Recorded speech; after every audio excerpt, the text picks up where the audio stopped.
Hello and welcome to our channel.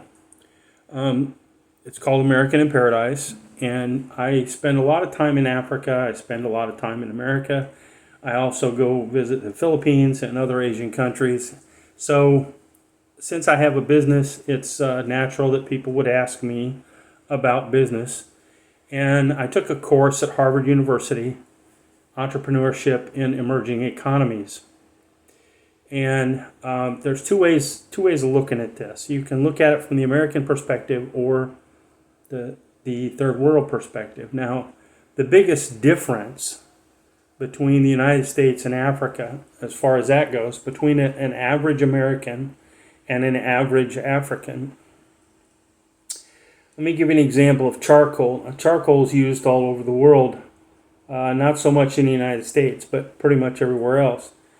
And if your neighbor is selling charcoal and you see that and you say to yourself, oh, I can sell charcoal too. That's the African perspective. The American perspective would be, well, my neighbor is selling charcoal. I want to sell charcoal, and I want to sell it better than he does. I want to make more money than he does. I want to do a better job than he does. The average African is going to say, he can do it, I can do it, the same thing. Where an American is usually going to look at it and say, I can do better than he does. Now, there are a lot of homeless people, a lot of poor people in the United States. So this is not every person, but a business person in the United States is going to say, that person is selling charcoal. I can also sell charcoal, only I'm going to figure out a way to do it better. Now, the problem you have in Africa is if there's 20 people in one neighborhood selling charcoal, why should I stop and buy your charcoal and not your neighbor's charcoal? If it's the same merchandise, the same charcoal at the same price, then why should I stop and buy your charcoal if his is closer? And most of the time in Africa, they don't have an answer.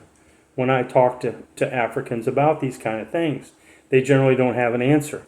Well, in America, you'll find gas stations, 2 of them across the street from each other, or 4 of them on all 4 corners of an intersection.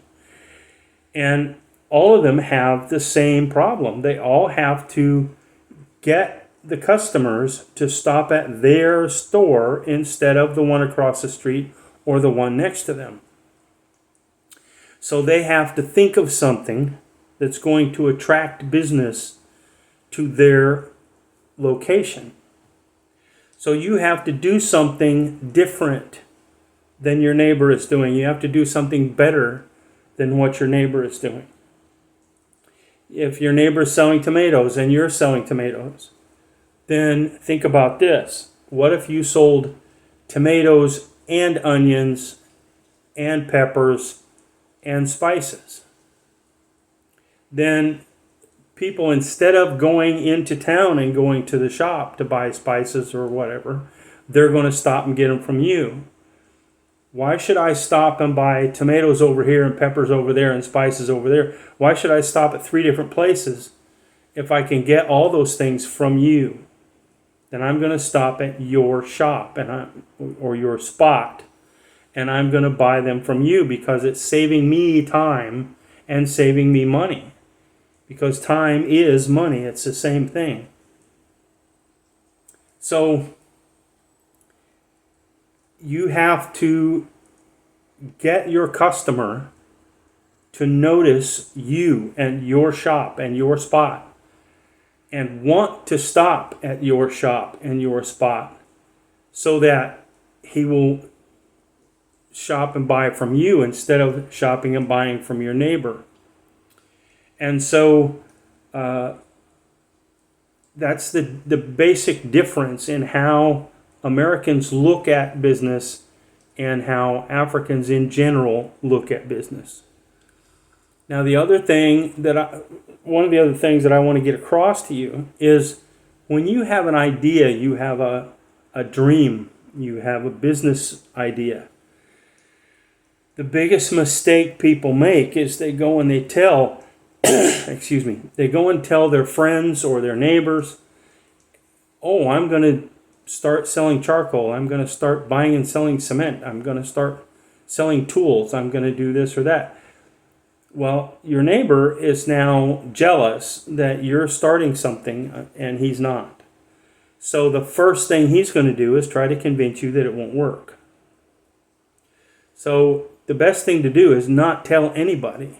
I mean, obviously you have to tell your spouse, but don't tell anybody outside of your immediate family unless it's somebody that you're hiring to work for you. Don't ever tell them. The same people, my business that I do, when I started out, I told them what I was going to do. I said, I'm going to buy and sell things on the internet. And all of them told me, don't do it. It's a bad idea. You don't know anything about the internet. You don't know anything about computers. It'll just fail. Don't try that. All of that is true. I didn't know anything about computers at that time. I didn't know anything about the internet.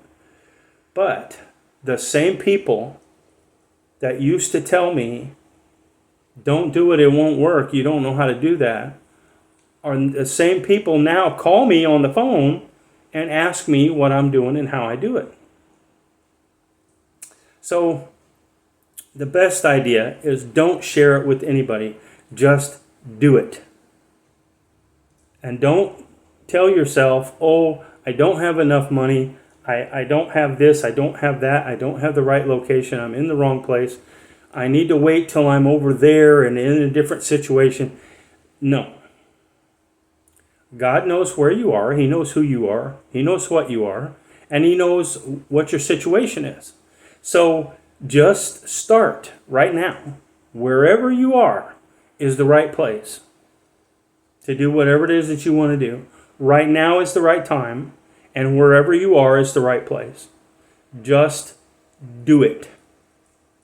Okay? Don't pay any attention to what anybody else says. Just do it. Now, another problem that people have is they dream small. You have a very, very, very big God, so why are you asking Him for small things? If your friend is the richest man in the world, are you going to go and ask him to borrow $1? You're going to ask him to give you $1? Why? He has billions and billions of dollars, so $1 to him is literally nothing. So God has far more money than that. So why are you going to ask for something this small? Why? Do you think you are this small? Do you think God looks at you as this small? Well, He doesn't. So we have a very, very, very big God. So ask Him for very, very, very big things. And then you have to work as though God is not going to help you. And then you have to pray as though you cannot do anything. God's going to have to do it all. You have to join those two things together. You have to use the power of prayer and the power of your heart, your will, to go and do this and be successful. We have in the military in the United States a term that's called aim small, miss small. If you're shooting at your target and you're shooting at a target that's this big, and if you miss it, then you're probably going to miss it by a lot. But if you're shooting at a target that's this big and you miss it, you're going to miss it by very little. So the point I'm trying to make is, if your dream, your goal, is to own a bottle store, and you achieve your goal, so what? You have a bottle store. You're still poor. So what did you do? If your dream is 1,000 bottle stores, let's say you don't make it. You only have 100. You never made it to 1,000 when you retire. You only have 100 bottle stores. You're still 100 times better off than you would have been if your goal was one bottle store. You see what I'm saying? If you're aiming for something that's far, far away and you only make it halfway, you still went far. But if you're aiming at something that's very, very close and you make it, so what? All of us know people who work very hard and have a business and still have nothing. They still don't own a car. They don't own anything except their small house, and their children are barefoot. And you see what I'm saying? You need to aim at a bigger target. If you take, for example, one example that I use in Malawi in East Africa is sugar, is Ilovo sugar. The sugar company, their idea, their goal is to make and sell lots of sugar.